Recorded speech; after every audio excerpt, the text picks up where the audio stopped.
Merhaba sevgili kanal izleyicileri. Bugün de Masal Gecesi ile birlikte beraberiz. Bugün size kayıttan bir masal hazırladım. Görüntü kalitesini daha iyi yapmak istediğim için bir kayıt yayını olacak. Aslında canlı yayındaki etkileşimi seviyorum ama görüntü kalitesinden dolayı bazı talepleriniz oluyor. Bazı günlerde böyle kayıt yayın yapacağım size. Ee, Ama canlı yayınlarım devam edecek. O etkileşimi seviyorum. Bugün 31 Mart. Mart'ın son gününe geldik ve sonunda artık ısınabildim. Yani bugün gerçekten güneş yüzünü gösterdi. Yarın da doğum günüm. Yani askılı kıyafetlerle dışarıda oldum ve üşümedim sonunda. Yani benim için çok kıymetli çünkü ben bir yaz kadınıyım tamamen. Dediğim gibi yarın da doğum günüm ve yarın yayın yapamayacağım için dedim ben bugün bir kısa masal okuyayım. Ee, Devam etsin. Açık hava yayınları da yapmak istiyorum. Çok yakında olacak. Dediğim gibi sonunda güneş geldi. Haziran'da İnşallah çok güzel yayınlarım olacak. Katıl devam ediyor. Katıl videoları. Onlarda da bazı yeni düzenlemeler olacak. Canlı yayınlarım orada sürüyor. Birkaç farklılaşma olacaktır. Ben onları katılımcılarla paylaşırım. Bugün bir Kelt masalı okuyacağım. Kısa bir masal olacak. Yayın için böyle bir karar aldım. Ama içeriye uygun haller yapmayı da istiyorum açıkçası. Bunun için hazırlıklarım sürüyor. Biraz da ben fazla detaycıyım. Detaycı olunca ne yapıyorsun? Yapamıyorsun hemen. İşte böyle. Evet, en iyisi başlayalım ve ben yerimi alayım.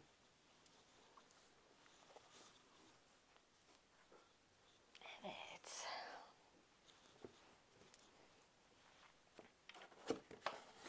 Hazırladım. Hatta sayfamı da hazırladım. Bu Kelt masalının bir İrlanda masalı olduğunu tahmin ediyorum. Böyle de bir şey var elimde. Boynuzlu kadınlar. Ama aldatılan kadınlar değil, boynuzlu kadınlar dediyse.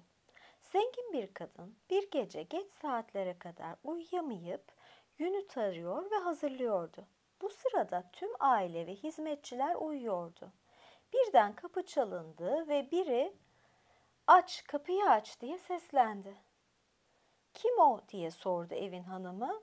"Ben tek boynuzlu cadıyım" diye cevap geldi. Kendime boynuz hazırlamıştım. Bakın. Tek boynuzlu cadı deyince şunu şöyle tutacaktım ama hayalimdeki gibi olmadı. Böyle değişik bir boynuzum vardı.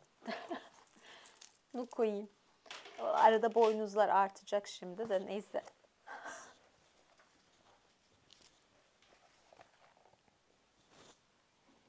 Evin hanımı komşularından birinin yardıma ihtiyacı olduğu düşüncesiyle kapıyı açtı ve içeri bir kadın girdi. Kadının elinde bir çift halaç ve alnında bir boynuz vardı. Sanki boynuz orada büyüyormuş gibiydi. Ateşin yanına sessizce oturdu ve yünü büyük bir telaşla taramaya başladı. Birden durup yüksek sesle "Kadınlar nerede? Çok geciktiler" dedi. Sonra kapı bir kez daha çaldı ve tıpkı daha önce olduğu gibi yine biri "Aç, kapıyı aç" dedi. Evin hanımı kalkıp kapıyı açma zorunluluğu hissetti ve o an içeri ikinci cadı girdi. Alnında iki boynuz, elinde ise yünü döndürmek için bir tekerlek vardı. "Yer açın, ben iki boynuzlu cadıyım" dedi ve tekerleği bir şimşek kadar hızlı çevirmeye başladı. Böylece kapı çalmaya devam etti. Seslenmeler duyuldu ve içeri cadılar girdi. Bir boynuzludan 12 boynuzluya kadar tam 12 kadın ateşin etrafındaki yerlerini alıncaya kadar bu devam etti. İplikleri taradılar, çıkrıklarını döndürdüler, iplikleri sardılar ve dokudular. O esnada hep birlikte antik bir ilahi söylüyorlardı ve evin hanımına ise tek kelime dahi etmediler. Bu 12 kadın boynuzları ve döndürdükleri tekerleklerle korkunç gözüküyorlardı. Çıkardıkları sesler ise tuhaftı. Bu sebeple evin hanımı ölüme yakın olduğunu hissetti. Ayağa kalkıp yardım için seslenmeyi düşündü. Ancak ne hareket edebildi ne de tek kelime edebildi. Çünkü üzerinde cadıların büyüsü vardı. O sırada biri İrlanda diliyle "Kadın kalk ve bize bir pasta yap" dedi. Bunun üzerine evin hanımı kuyudan su getirebileceği bir kap aradı. Böylece unu karıştırıp pasta yapabilecekti.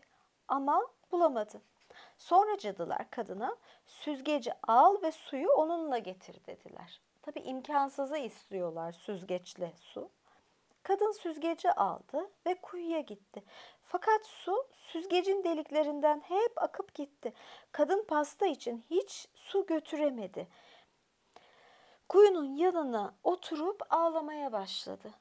Bunun üzerine bir ses, "Sarı kili ve yosunu alıp birleştir, sonra süzgecin üzerine sıva.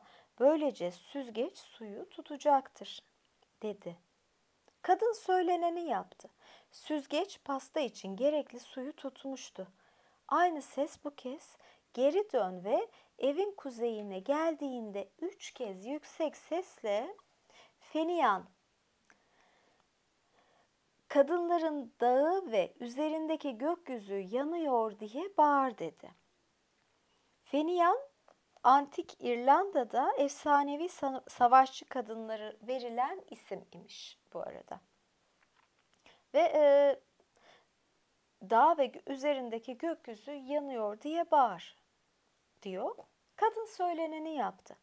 İçerideki cadılar bu bağırışı duyunca korkunç bir çığlık atıp feryat figan dışarı fırlayıp önderlerinin yaşadığı Silivenamon'a doğru kaçtılar. Ancak kuyunun ruhu cadıların geri dönme ihtimaline karşı evin hanımına eve gitmesini ve evi büyülere karşı hazırlamasını söyledi. Kadın büyüleri bozmak için ilk olarak çocuğunun ayağını yıkadığı kirli suyu kapının dışındaki eşiğe serpti. Sonra o evde yokken cadıların uyuyan aileden çektikleri kanı kullanarak yaptığı pastayı alıp dilimledi ve uyuyan herkesin ağzına bir parça koydu. Böylece kanları iade edildi. Bunun ardından dokudukları elbiseyi alıp asma kilitle göğüs kısmından yarı açık, yarı kapalı bir şekilde koydu. Son olarak da kapının kirişini pervazlarla sabitledi. Böylece cadılar içeri giremeyecekti. Bunların hepsini yaptıktan sonra beklemeye koyuldu. "Aç, yolu aç" diye bağırdılar. "Aç kirli su." Yani cadılar geri geliyor. Ve geri geldikleri zaman da "Aç, yolu aç" diye bağırıyorlar. "Aç kirli su." "Yapamam" dedi kirli su. "Yere döküldüm ve gideceğim yer ise göl." Çocuğunun ayaklarını yıkadığı kirli su idi bu su. "Açılın, açılın tahtalar, odunlar ve kirişler" diye bağırdılar kapıya. "Yapamam" dedi kapı. "Çünkü kiriş pervazlardan sabitlenmiş. Hareket edemiyorum."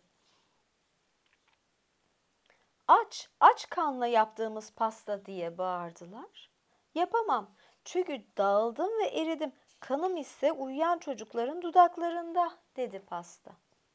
Bunun üzerine cadılar gökyüzüne doğru çığlık atarak uçtular. Silivenamon'a doğru kaçarken planlarını bozan kuyunun ruhuna lanet ettiler. Kadın ve evi ise huzur buldu. O gece cadılardan birinin uçarken düşürdüğü örtü ise o günü hatırlamak için evin hanımı tarafından duvara asıldı. Bu örtü aynı aile tarafından 500 yıl boyunca nesilden nesile aktarıldı. Böyle bir masal, aslında değişik semboller de var. Bir kere 12 deyince zaten Hem 12 burç akla geliyor, 12 ay akla geliyor. Hep mesela şeydir zaten, yıldızlardan dolayı da bu akla gelebilir. Yani ben de böyle bir şeyi de düşündüm aslında, zamanla ilgili bir şey olabilir mi diye, bu 12 cadı sembolizmi. Ve mesela bakıyoruz, şey diyor, delikli, yani bir süzgeçten su getirmesini istiyor. Bu imkansız bir şey. Aslında su bilgi demek de aynı zamanda. Yani su duyguları temsil eder, bilgiyi, hafızayı temsil eder ve bu elekten geçiyor. Hiçbir şekilde de tam net bir şekilde şey toplayıp biriktiremiyor kadın aslında.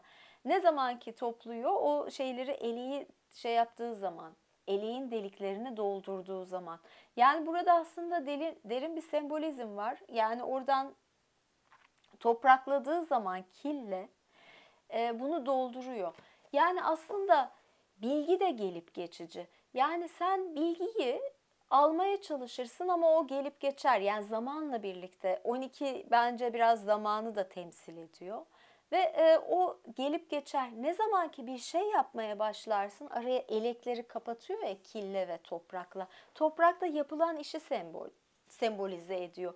Sen bunu topladığın zaman bir yerde, o delikleri doldurduğun zaman onu toplayabiliyorsun.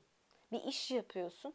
Ve ondan sonra zaten hani feryat figan ediyor, cadılar gidiyor ve yaptığı her işte aslında oradaki evde kirli suyu bekletmiyor. Kirli suyu dışarı atıyor, döküyor, göle karışacak. Bir normal bir şey aslında. İşte yapılmış bir büyü var, kanla pasta, bunu tekrar yerine iade ediyor. Kirişi sabitliyor. Yapılan işler aslında yapılması gereken sabit işler. Bunu yaptığı zaman nedir, o cadılar, o şeyler gelmiyor. Biraz da şey geldi bana. Sen her zaman yapman gereken doğru şeyi yap. Eyleme dök bir şeyi.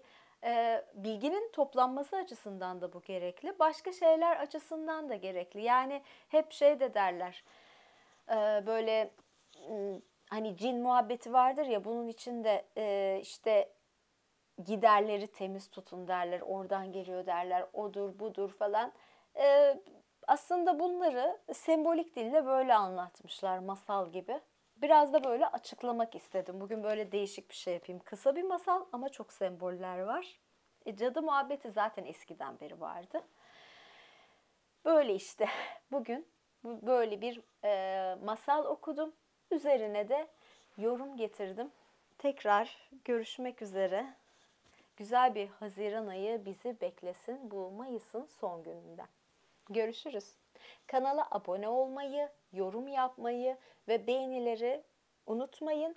Hatta mesela siz buradan ne çıkarım yaptınız, bunu da yorum olarak yazarsanız çok sevinirim. Bu arada Patreon hesabım aktif. Bunu daha çok yurt dışındaki izleyiciler için söylüyorum. Çünkü yurt dışında olan gurbetçiler pek de üye olamıyorlardı ya da bazen sorun oluyordu YouTube'a. YouTube'daki katıl videolarım Patreon'da olacak. Oraya da üye olabilirsiniz. Görüşmek üzere. Hoşça kalın. Ay, 13 dakika olmuş. Bari 14'e tamamlayayım da takıntı işte yani. 13 neden uğursuzdur? Aslında uğursuz değildir ama ben de böyle takıyorum bazen. Aslında 13'ün çok güzel bir sayı olduğu da söz edilir. Kabala'ya göre 13 iyi bir sayıdır. Hatta aşkın numerolojik değeri de 13'tür. Aslında 1 ve 3'ü topladığın zaman 4 eder. 4 de kalp çakrasını sembolize eder. Yani aslında 13 kötü değildir de bir gün 13 üzerine de konuşuruz. 13. Cuma falan derler ya. Neyse. 14 yaptık. Kaçıyorum. Görüşürüz.